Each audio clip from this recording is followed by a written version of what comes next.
animated talk show hosted by an African American on the 2025 Talkers Heavy 100 list of the most important talk radio hosts in the nation. Last year, Tavis ranked number 33, and the year before, number 45. The Tavis Smiley Show has rapidly expanded its national syndication to now include nearly 50 radio stations across the country and counting. Congratulations, Tavis. Yay! You are listening to The Black Pack. I'm your host, Adrianne Shropshire, here on KBLA Talk 1580. And joining us today, you all will be excited to know that Anoa Changa is joining me as co-host for the day. We're going to break down the news. And in fact, we're going to jump right into it today, right off the bat. Yeah, really appreciate being able to join you this evening, Adrianne.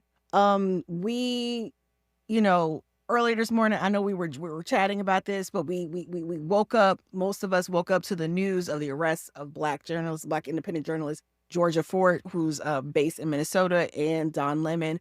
The Trump administration has been gunning for him for a long time.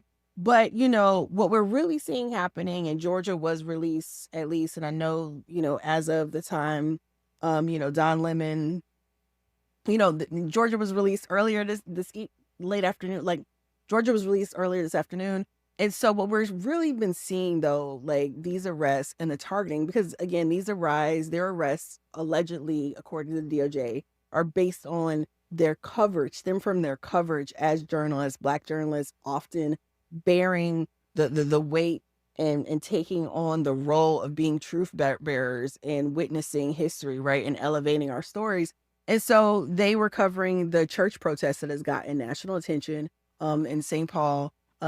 Basically, community organizers, including Nikema Levy-Armstrong, who I know, Adrian, you've had on the show, were present and challenging this church around its values upon information and belief, from folks that a member of their congregation, one of the pastors of their leadership, one of the pastors was actually a field regional leader of some sort with ICE, at a time where that region has had 2 agents kill members of their community, right? And calling the question. And we've been seeing the continued violent escalation in the Twin Cities, which has followed, the pattern and practice of other cities, but really the escalation.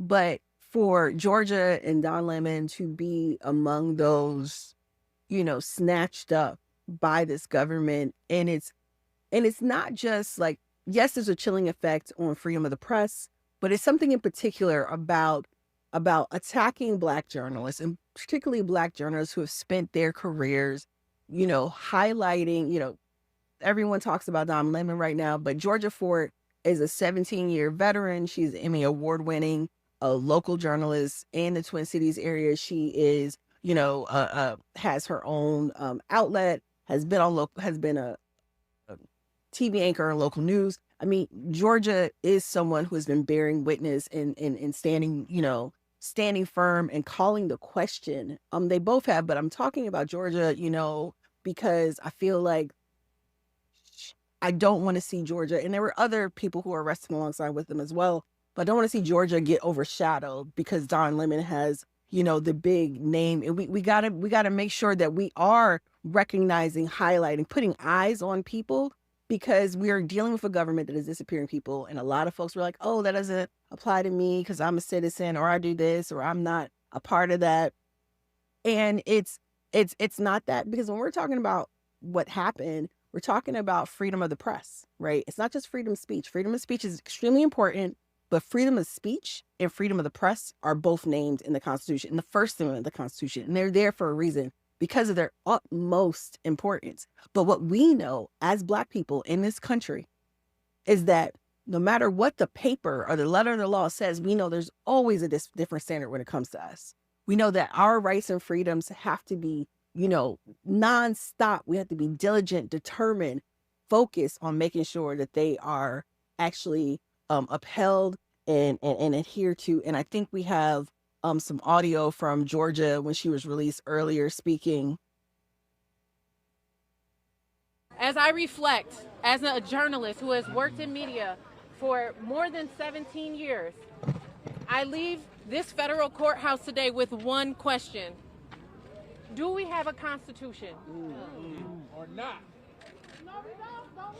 I should be protected under the First Amendment, just like all of the journalists who I've been advocating for, too. I've been advocating for mainstream media journalists who have been brutalized for months. Do we have a constitution? That is the pressing question that should be on the front of everyone's minds. And so to everybody who showed up today, thank you. Please continue to support the other people who are being charged. Obviously, because there's ongoing litigation, there is not much that I can say beyond what I'm saying now. But amplifying the truth, documenting what is happening in our community is not a crime. Yeah, that was Georgia just sharing her thoughts and really calling a question in this moment about like who, not just who the Constitution is for, like what are we doing, right? Like what is happening right now? And everyone, we have watched the media, and I know, you know, Adrianne, you've talked about this with several different folks on the show before, about how we watch the media capitulate to the demands of this government and just get afraid and run away. But when we get afraid of tyranny, right, when we walk away, when we turn our backs, we let people trample a little on the rights or take more than they're supposed to, then we see these really bold and brash. And to be clear, like, you know, we're seeing reports coming out of, I think it's New Republic, that like the DOJ prosecutors and folks in the region don't want anything to do with this case.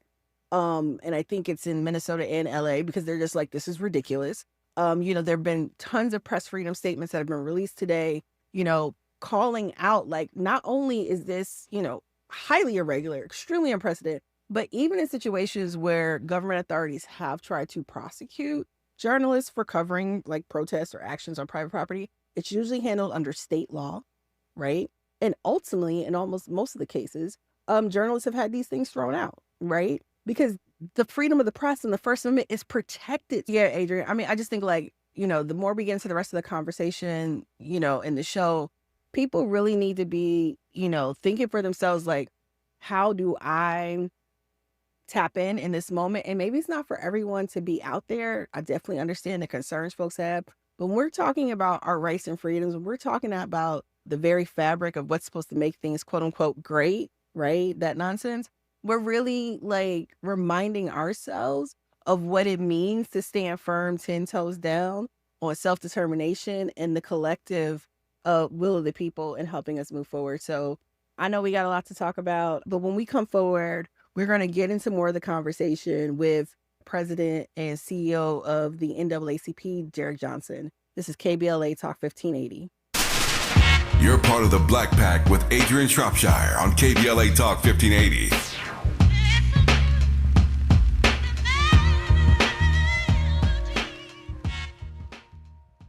Are you drowning in IRS tax debt? Angela was. She called Civic Tax Relief and saved over $80,000. Felicia was having health problems, got behind on her taxes, interest and penalties were adding up. She called Civic Tax Relief and saved over $15,000. Civic Tax Relief is a professional tax negotiation firm that can protect you from the IRS. If you're getting collection letters, call Civic Tax Relief for a free consultation. They will go to work helping you discover all the relief programs you may qualify for free. James owed the IRS $37,000. Civic Tax Relief represented him against the IRS, and by the time everything was completed, he did not owe the IRS anything. If you are in trouble with the IRS, call Civic Tax Relief for your free consultation now. 800-200-2257. 800-200-2257. Get a free consultation and real tax relief. Call 800-200-2257. 800-200-2257.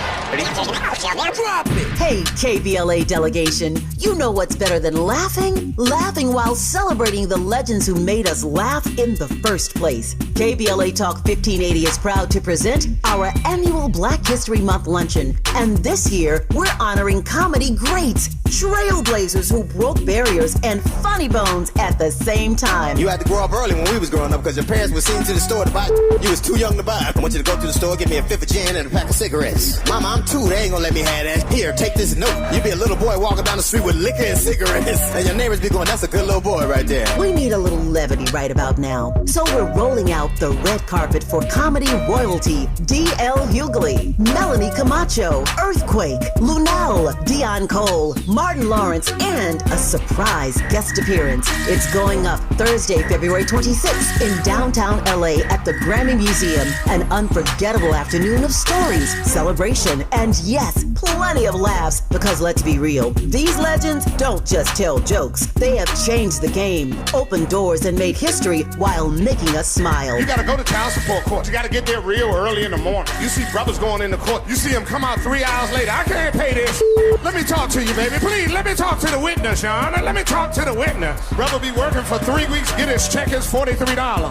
This year, for the first time ever, we have set aside a limited number of individual tickets for the luncheon. They are going to go fast, and when they're gone, they're gone. So, if you want a single ticket, or if your company or organization wants to sponsor a table, move swiftly and get to KBLA1580.com right now. All these comedy giants in one room on one stage at the same time? Stop it! This event is going to sell out quicker than right now and sooner than at once. KBLA Talk 1580's annual Black History Month luncheon, Thursday, February 26th at the Grammy Museum. It's gonna be legendary, just like them. What's up? What's up? What's up? You got to laugh the pain away. You don't talk to me like that. Don't talk to your mommy like that. Unlike your mama, we can handle your black talk on the Black Pack with Adrianne Shropshire. You are listening to the Black Pack. I'm your host, Adrianne Shropshire, here on KBLA Talk 1580.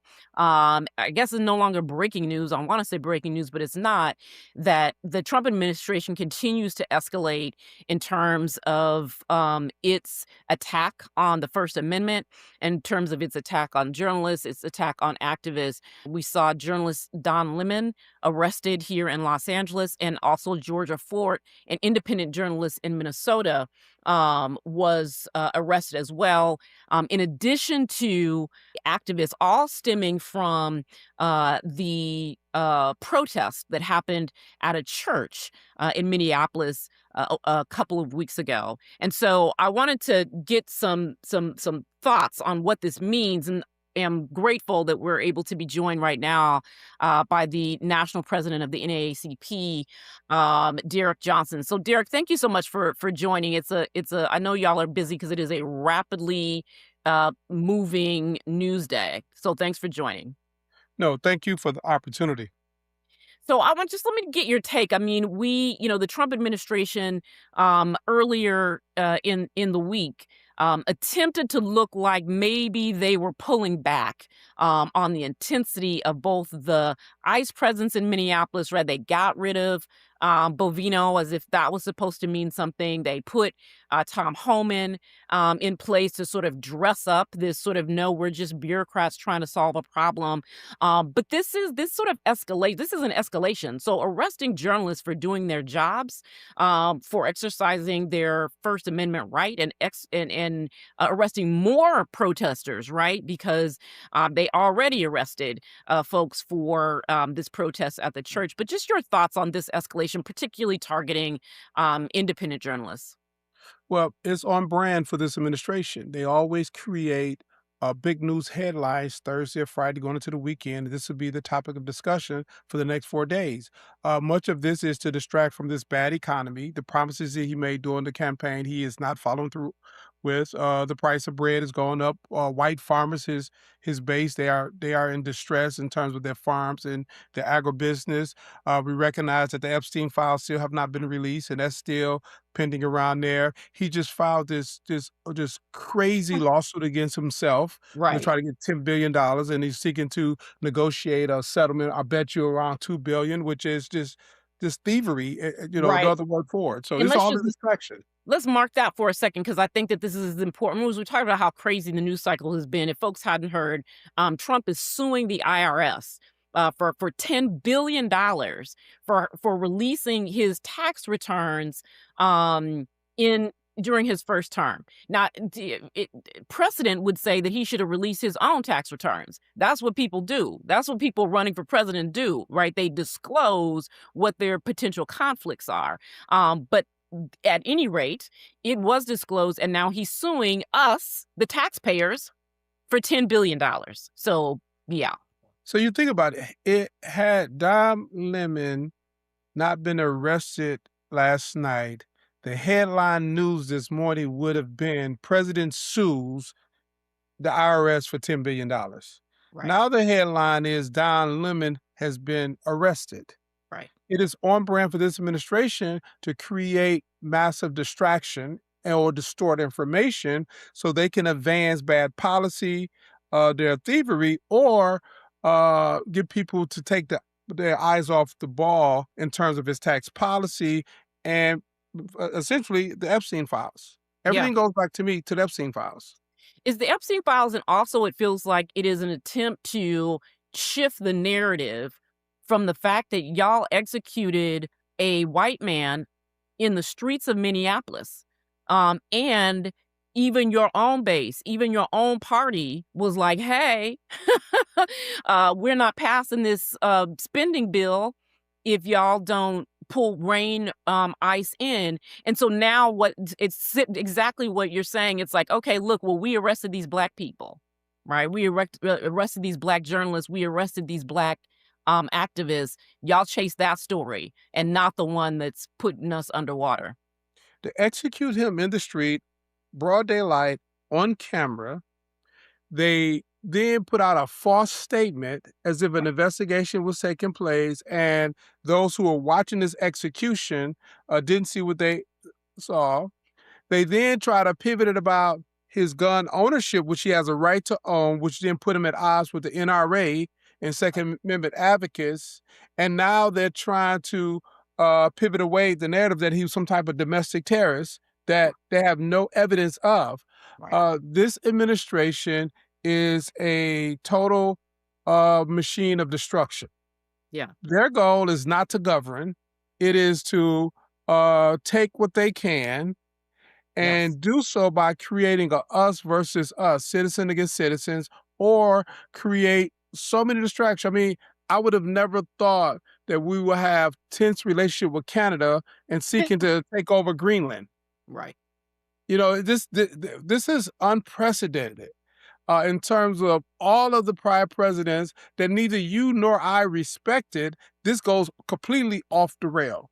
Right. I mean, think about, some people wish they had George Bush again. You know how bad we hated when George Bush was in office. Yes, I feel like I had this conversation just the other day, and I don't want George Bush back, but I understand the sentiment, right? Like the scale of absolute chaos, but also the total undermining of America, right? Yes. Not just undermining American democracy. Obviously, the raid on Fulton County, the lawsuits against the raid on Fulton County to take the ballots from 2020, and also the lawsuits that 25 states or so are facing. That's undermining American democracy, right? We've seen the undermining of the rule of law, right? But we see the undermining of our economy, the total collapse of the American economy right now.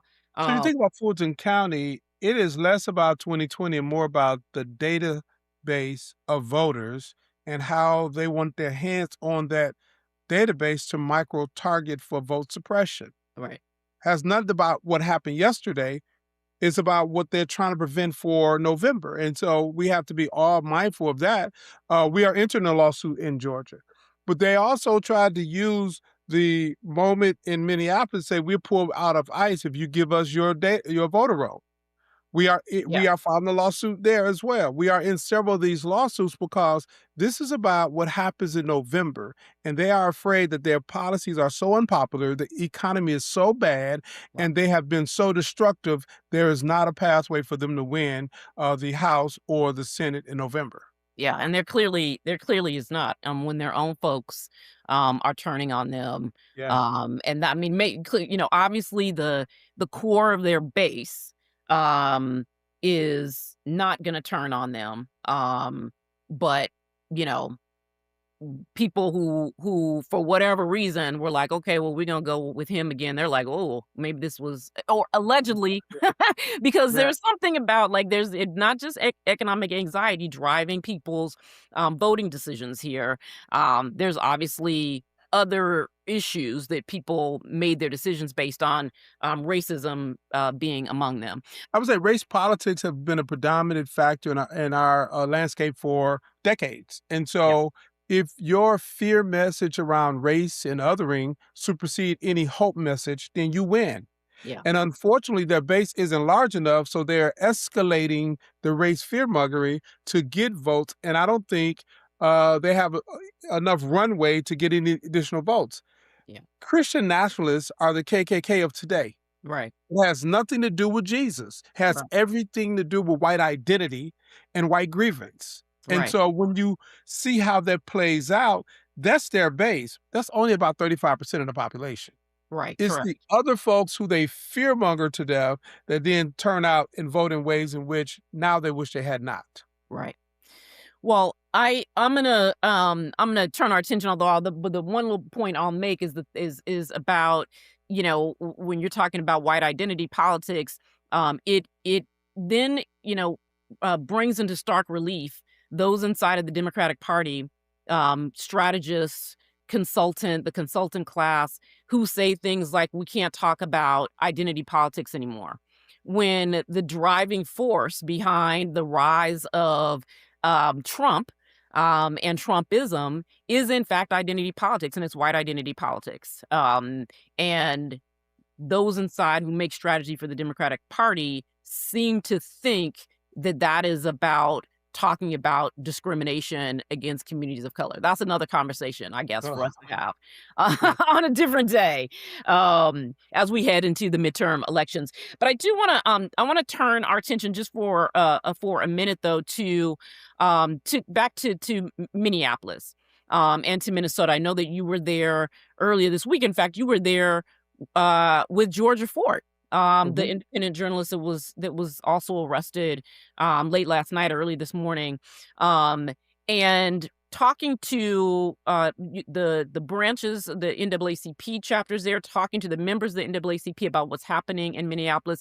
Talk to our listeners about what that was like and what you saw in Minnesota and or in Minneapolis, in the Twin Cities, and what the NAACP members think about what's happening in their city. So let me begin with what I felt when I got off that plane. It was cold. I mean, Yeah. real cold, Yes, right? indeed. And I say that to say that for people to take to the streets in Minneapolis in that cold, that tells you the seriousness of what's taking place. Right.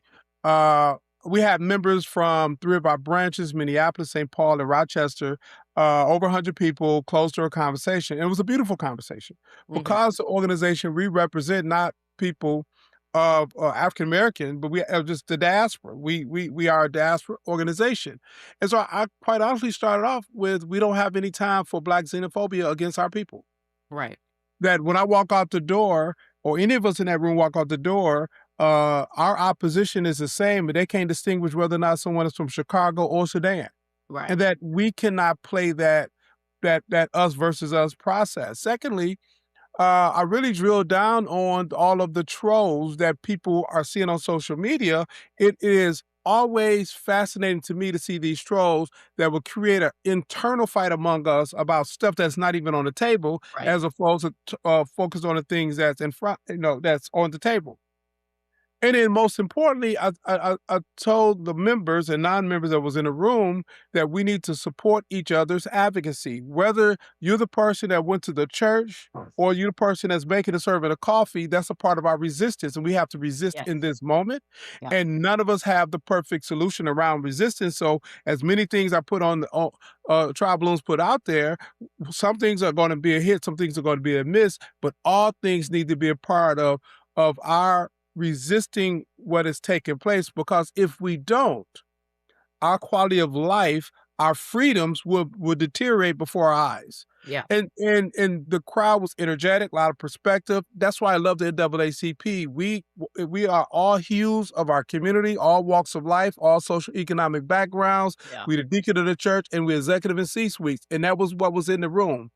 The second part of the meeting was the town hall meeting, which Angela and Andrew and Carter Sellers put together. And that was a great conversation because they had a series of panels of eclectic individuals from our community, both local and national, talking about the issue, about 300 people in the crowd, live stream, that's that necessary energy that we're going to have to build and sustain going into November. We cannot afford to sit this out. Those of us who are traditional voters, we're going to vote every time. That's great.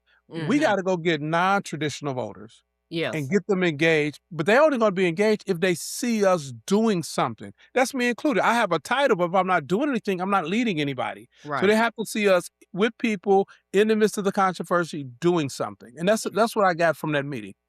Yeah, I thought it was particularly important. I mean, obviously, we've seen the massive protests in Minneapolis and St. Paul. They are multiracial, right? They are mixed status, right?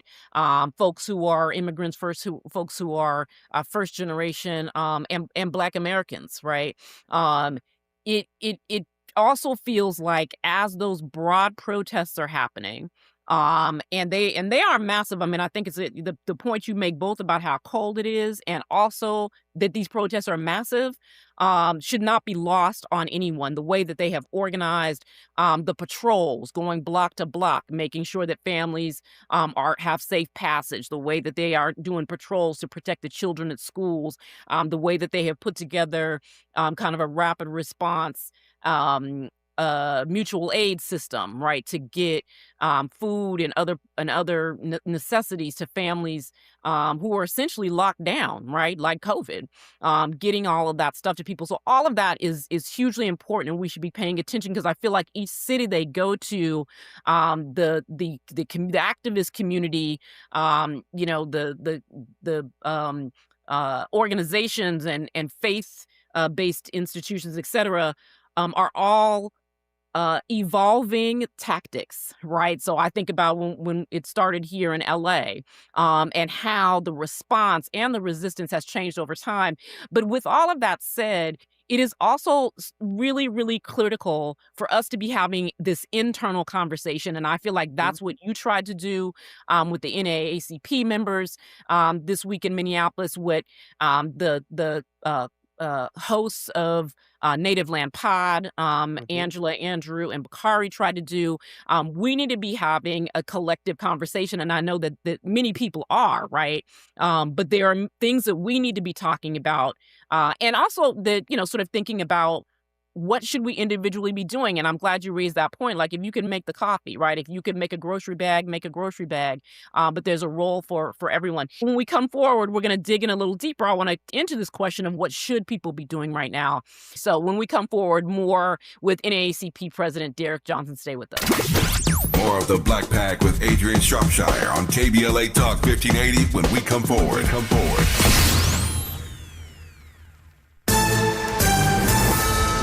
I'm Amber Payton with BIN News Now. Former Sangamon County, Illinois Sheriff's Deputy Sean Grayson has been sentenced to 20 years in prison for killing a black woman, Sonia Massey. We prayed that this would happen, that he would get the maximum sentence. Massey's father spoke after sentencing as Grayson apologized to the family. Grayson was convicted of second-degree murder for shooting the unarmed black woman in her Springfield home after she called 911. Black Los Angeles Mayor Karen Bass is disputing President Trump's claims about low-income housing in Pacific Palisades. Bass says the city is focused on rebuilding after the fires and is not planning affordable housing there, adding she's banned duplex projects in the area. And former Chicago Mayor Rahm Emanuel could be subpoenaed to testify in a federal police misconduct trial starting Monday. The case centers on his past comments acknowledging a police code of silence tied to a 2018 botched raid on a black family. Get BIN News Now on demand 24/7 on the iHeartRadio app. Waba Grill is an LA original, so we've got to keep it real. And real fresh with our Asian-inspired menu that's grilled to order every time. Download the Waba Rewards app today or order online at wabagrill.com. Waba Grill, keeping it real for you. Is this the time? This is the KBLA Sports Minute with Ray Richardson. The Las Vegas Raiders and Arizona Cardinals are the last two NFL teams still looking for a new head coach. 8 of the 10 openings have been filled, but none of the jobs went to an African American. A lot of eyes will be on the Arizona and Las Vegas organizations to see if diversity is part of their hiring process. Only 3 of the NFL's 32 teams have an African-American head coach. Aaron Glenn with the New York Jets, D'Amico Ryan with the Houston Texans, and Todd Bowles of the Tampa Bay Buccaneers. With 10 offseason openings for a head coach, the NFL will have a hard time explaining its push for diversity if all 10 teams chose not to hire an African-American head coach. Tonight at 6, you can get your Friday night sports fix with Out of Bounds in prime time. Join me and my co-host Neil Scarborough for 60 minutes of sports chatter with some black folks flavor. You're welcome to join the conversation at 1-800-920-1580. No debates, no speculation, just the info you need. That's your KBLA Sports Minute. I'm Ray Richardson on KBLA Talk 1580. Break out the champagne. Everybody get a glass. Tavis Smiley is now ranked number 16 nationally and the highest rated talk show hosted by an African American on the 2025 Talkers Heavy 100 list of the most important talk radio hosts in the nation. Last year, Tavis ranked number 33 and the year before, number 45. The Tavis Smiley Show has rapidly expanded its national syndication to now include nearly 50 radio stations across the country and counting. Congratulations, Tavis. Yay, yay! What if poetry wasn't something you studied, but something you felt? Poetry for the People, the June Jordan Experience, is now live at the Fountain Theater in Los Angeles, celebrating the life and legacy of June Jordan, visionary poet, activist, and truth teller. This vibrant musical experience brings her words to life with rhythm, joy, and power. Directed by Raymond O. Caldwell and featuring music by her longtime collaborator Adrianne Shropshire, it's joy as resistance, love as liberation, and poetry for the people. Tickets are on sale now at fountaintheater.com. That's fountaintheater.com. An official message from Medicare. Couple more minutes and we'll start this month's book club. You know, I usually love a plot twist, but this year I'm comparing my options during Medicare open enrollment. You can't assume your current health or drug plan is the best one for you. And you gotta make sure your drugs are covered. That's important. So is saving money. Review all your options at Medicare.gov. Open enrollment ends December 7th. Paid for by the U.S. Department of Health and Human Services. If a Lenovo computer for your business is on your holiday list, don't shop around. Just go directly to the source, Lenovo.com. It's your last chance to get exclusive deals on the PCs you want for your business, like the ThinkPad X9 14 Aura Edition and Yoga 7i 2-in-1. So avoid all that shopping chaos and price comparing, and just go directly to the source, Lenovo.com, where PCs are up to 35% off. That's Lenovo.com. Lenovo. KBLA Talk 1580. We've got a lot to talk about. KBLA Talk 1580, connecting you with services and solutions. LA County's new Justice Care and Opportunities Department, or JCOD, is here to support justice-involved individuals and their families. The JCOD Support Center is now taking calls at 1-833-LACJCOD. That's 1-833-522-5263. Available 7 days a week from 6 a.m. to 11 p.m., the Support Center is your one-stop shop for re-entry issues and court support. They offer court reminders, connections to local services, transportation assistance for housing, court appearances, and childcare. The JCOD hotline provides personalized help to connect you with services that you need. And don't forget to check out justiceconnect.org for more information. Remember, it's free and available every day at 1-833-522-5263. This is a community call to action from KBLA Talk 1580. Hey there, Los Angeles. This is James Lucky Jr., publisher and editor of Los Angeles News Observer. Are you hungry for news that matters to you in the African-American communities of Los Angeles? Well, buckle up, because we got the scoop you've been craving. Stay in the know and never miss a beat with our free weekly publications conveniently available near you. Or hop on the digital wave and become an exclusive subscriber at OGNSC.com. Don't forget to join the party on Instagram and Twitter at OGNSCINC for behind-the-scenes access and sizzling updates. No more FOMO. Let's stay informed, connected, and empowered together.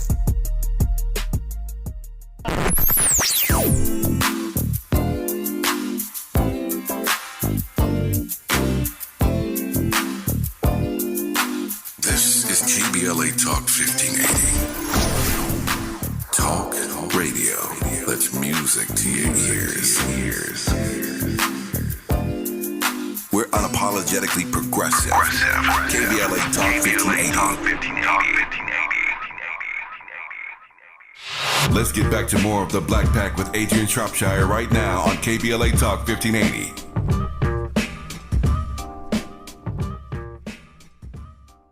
You are listening to The Black Pack. I'm your host, Adrianne Shropshire, and so glad to be joined with by my co-host, Noah Changa, and also National NAACP President Derek Johnson. So we were talking before the break about the arrests of journalists, the arrests of activists, everyone expressing their First Amendment rights. We were also talking about the town hall, the conversation, the internal community conversation that the NAACP had with their folks, and the broad community conversation that was led by podcasters of the Native Land Pod. And one of the things that I think that when we tie these two things together, Derek, that there is, a chilling effect, right? Which I know is what folks want, right? You stand up, you exercise your rights, you lift your voice and say, we're not trying to go down this road. For Black folks, we already been down this road and we ain't trying to go again. But there is a chilling effect. And I would guess that for some people, it will give them pause, right? About whether or not they want to continue to participate, but also step up, right, and step into this moment that could potentially be dangerous for them. What do you think about? What are your thoughts on that? And what do you say to people about the role that they can play right now? So it really is locale by locale. Minneapolis is the hotbed right now. Chicago's the hotbed. A couple of weeks ago. Early on last year, the hotbed was Los Angeles, and how people demonstrate in opposition vary locale to locale. I tell people, and this point is, stay focused, stay attuned, stay educated, because it's coming to a city near you, and you're going to be called on to support a resistant movement.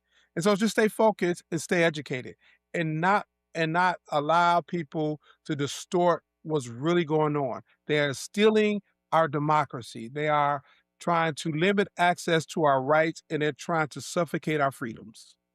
Yeah, thanks for handing it over to me, Adrian. Appreciate that, Derek.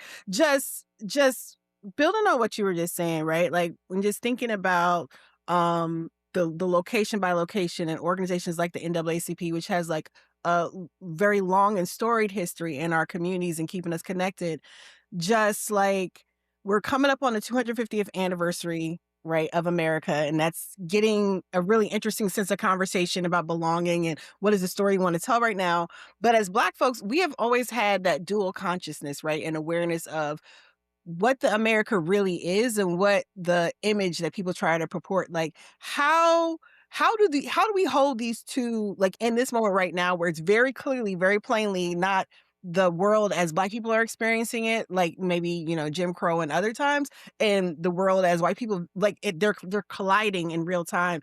How do we help not just ourselves, but what role, if any, do we have in help people make meaning of the hypocrisy and the irony, I guess, of the moment, and how this is all coming together?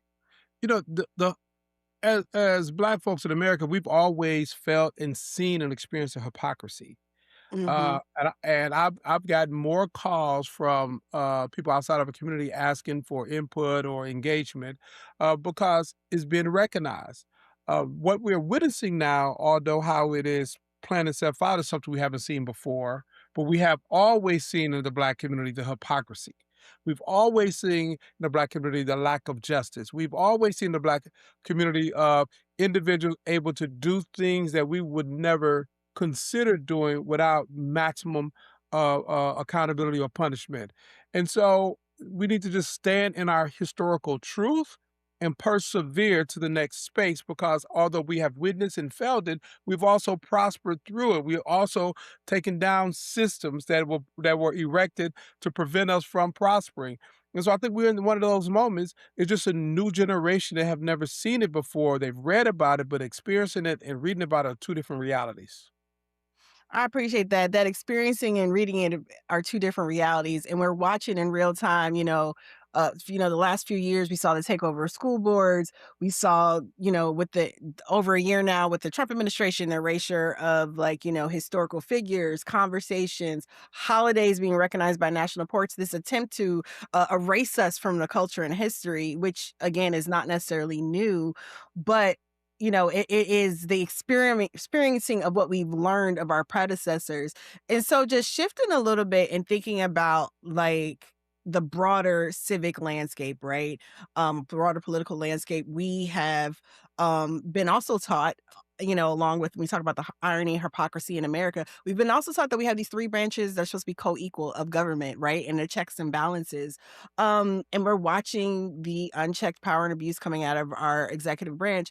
And Congress has seemed at times unable or maybe even unwilling, very resistant to really step into the fullness of that role, to be that independent check. I mean, I just was curious your take on how we're watching Congress respond or lack thereof, as we've had this immense escalation this month alone, against the democracy we all have been fighting for. Go ahead. I'm sorry.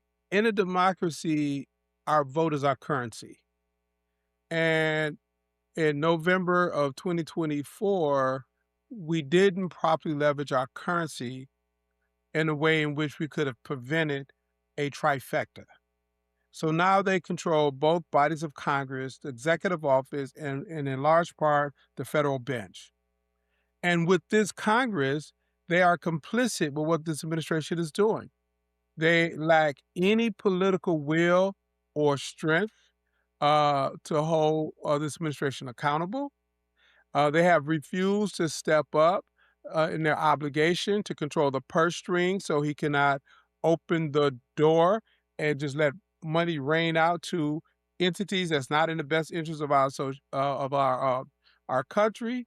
And they have been muted in many ways to speak out against what these federal agencies, plural, have been doing. Because it's not just Department of Human Services and ICE. There are multiple agencies that have not stepped up and protected American citizens the way they should be. I mean, you look at what's going on with HUD. They're gutting HUD to make sure people have stable housing. They are gutting Department of Ag to make sure children have food sources, particularly those children from communities and homes of food insecurity. And so this Congress has been complicit in this last year with everything that's taken place. Yeah, really appreciate that, Derek. And I really appreciate the way in which you just framed that, right, about Congress, how it's been complicit, and just really what we're seeing overall in terms of some of the things that you name, right? Like talking about like housing affordability. I mean, everyone keeps talking about affordability. We're looking at the issues with the economy not getting better. We are not confused. And just so making sure that we have that very firm agenda, that we are just clear and not falling for false promises and claims or nonsense like Trump accounts or whatever, but that we're really locked in and understanding what it takes to move meaningful progress and policy directly to our communities and the folks around us. And so just, this is Anoa Changa. I am tapping in with Adrianne Shropshire in this conversation with NAACP President and CEO Derek Johnson. More on where we are right now in this country, where we need to be going with Derek Johnson when we come forward on KBLA Talk 1580. Stay with us. You're part of the Black Pack with Adrianne Shropshire on KBLA Talk 1580.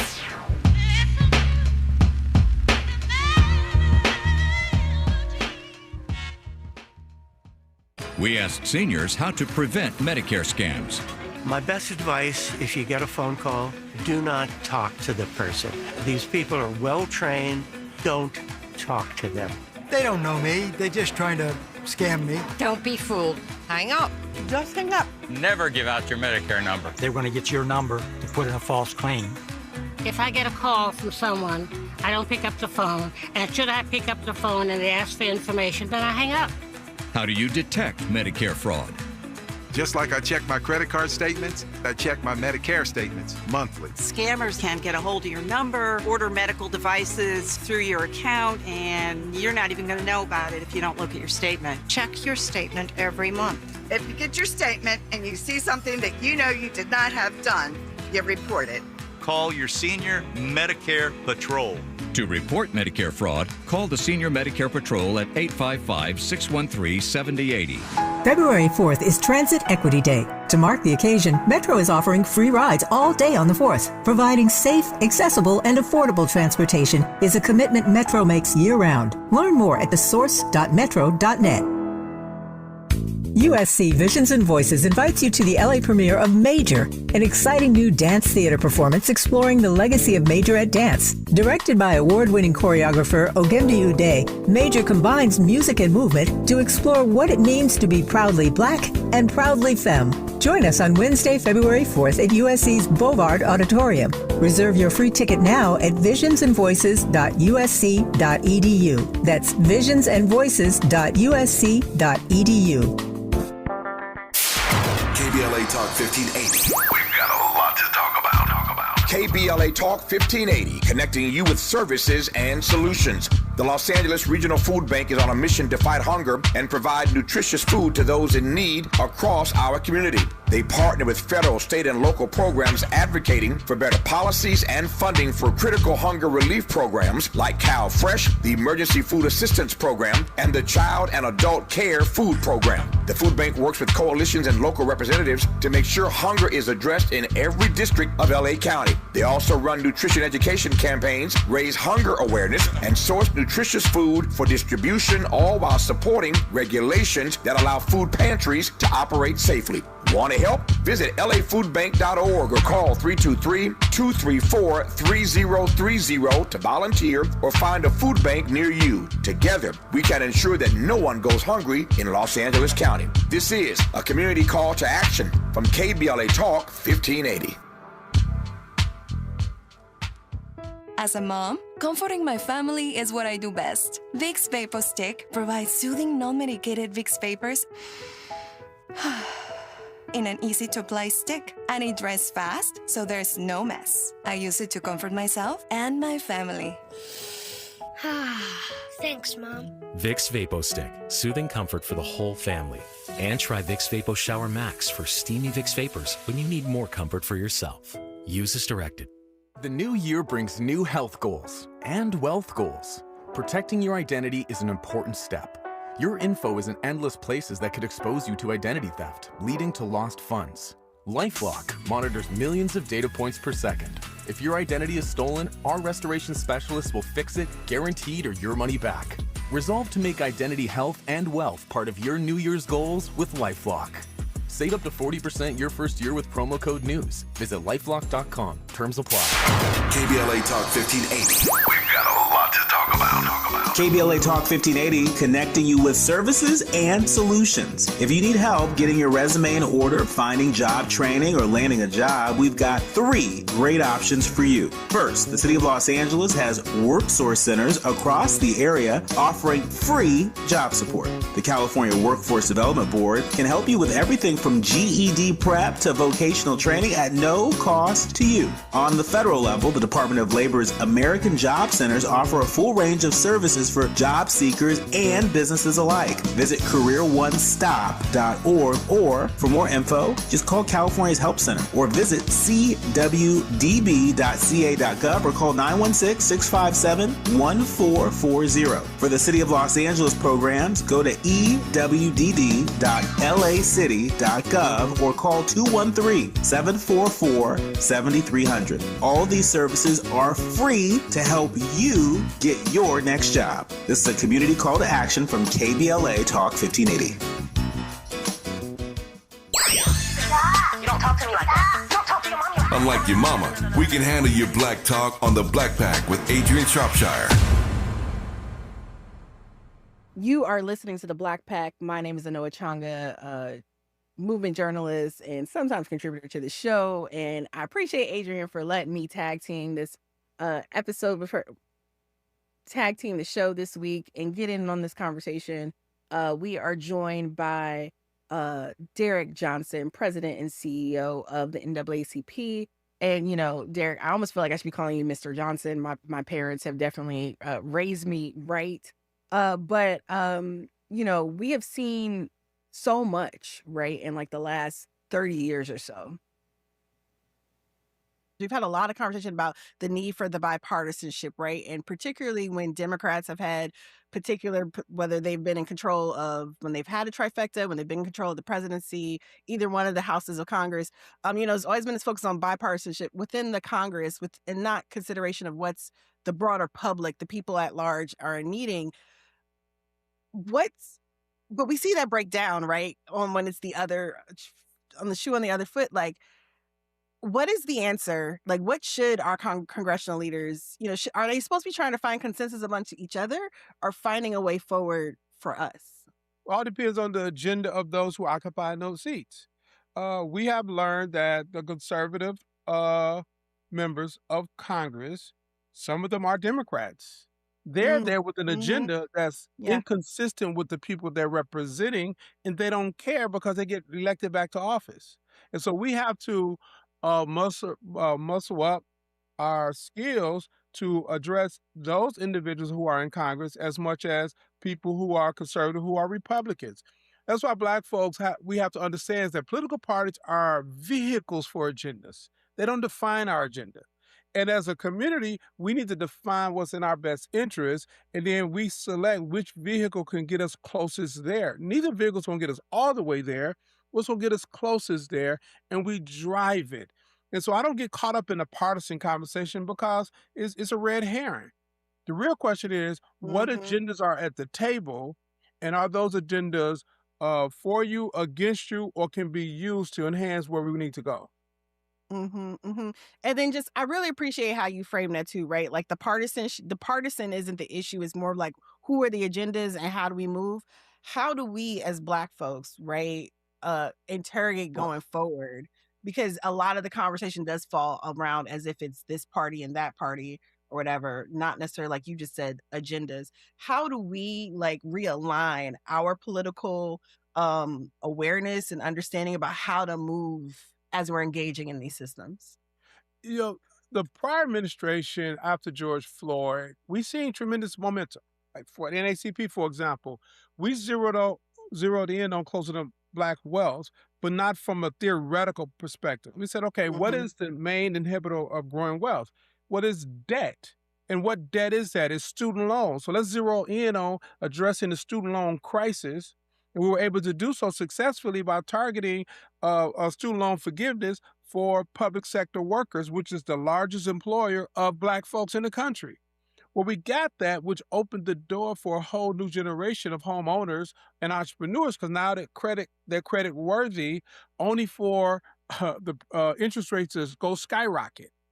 So it is a step-by-step process. We cannot walk into these scenarios and say we're going to turn the concrete over that's been cemented down for the last 50 years. We have to figure out strategically, how do we move forward?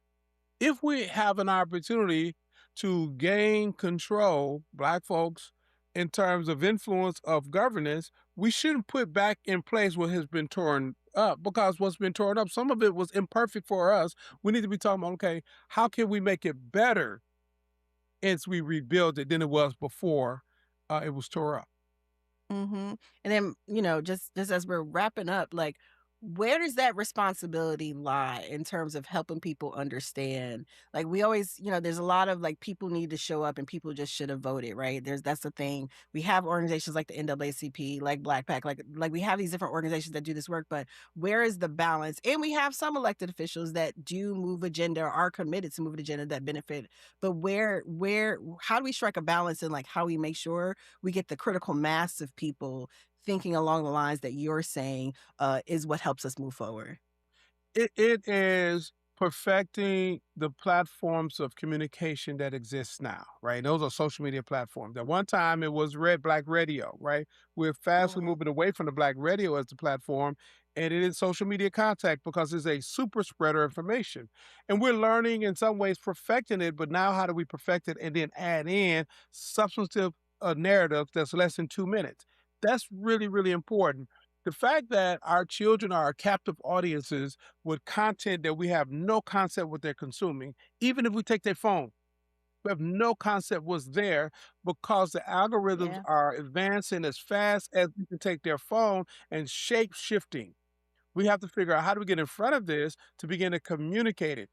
I'm getting concerned with the disintegration in the Black community. We're moving away from each other in terms of where we commute, where we live, where we go to church. And because one time we were all integrated and we can lean into what Naeem Akbar said, collective consciousness. Well, I'm getting concerned that as we get further apart, we are losing that historical anchor that provided us a collective conscious. We do over 90% of the time the same type stuff, regardless of where we live in the country. That's why we vote upwards of 92% alike. That's why we our taste buds are very similar, because we have a historical grounding that's based on our journey, our ancestor journeys in this country. I'm getting concerned that we're losing some of that fabric so we can communicate the very thing that you're talking about. And then just finally, what should people do? Like, what can people do right now?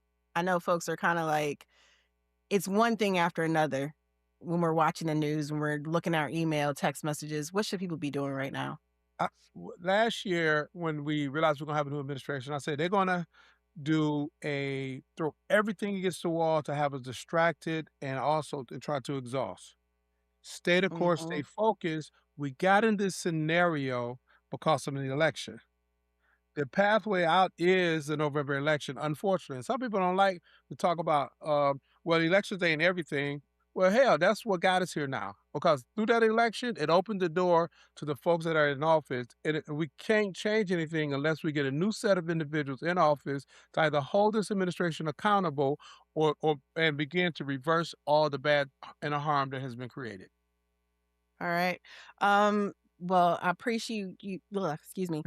I appreciate you so much for joining us on behalf of me and Adrianne and the Black Pack. Thank you so much. That has been Derek Johnson, President and CEO of the NAACP. Really appreciate you for all the work that you were doing and the legacy that you are continuing and the future that you're helping to build.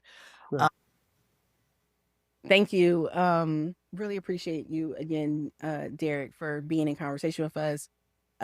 Again, this has been another episode of Black Pack. You'll be back to your regular Adrianne Shropshire extravaganza next Friday. Always catch the Black Pack here on KBLA Talk 1580, 4 to 6 p.m. on Fridays. And, share, subscribe, bump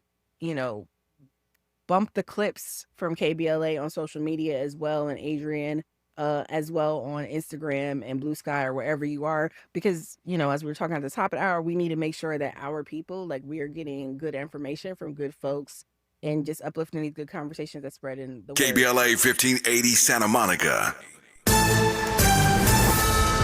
I'm Amber Payton with BIN News Now. Former Sangamon County, Illinois Sheriff's Deputy Sean Grayson has been sentenced to 20 years in prison for killing a black woman, Sonia Massey. We prayed that this would happen, that he would get the maximum sentence. Massey's father spoke after sentencing as Grayson apologized to the family.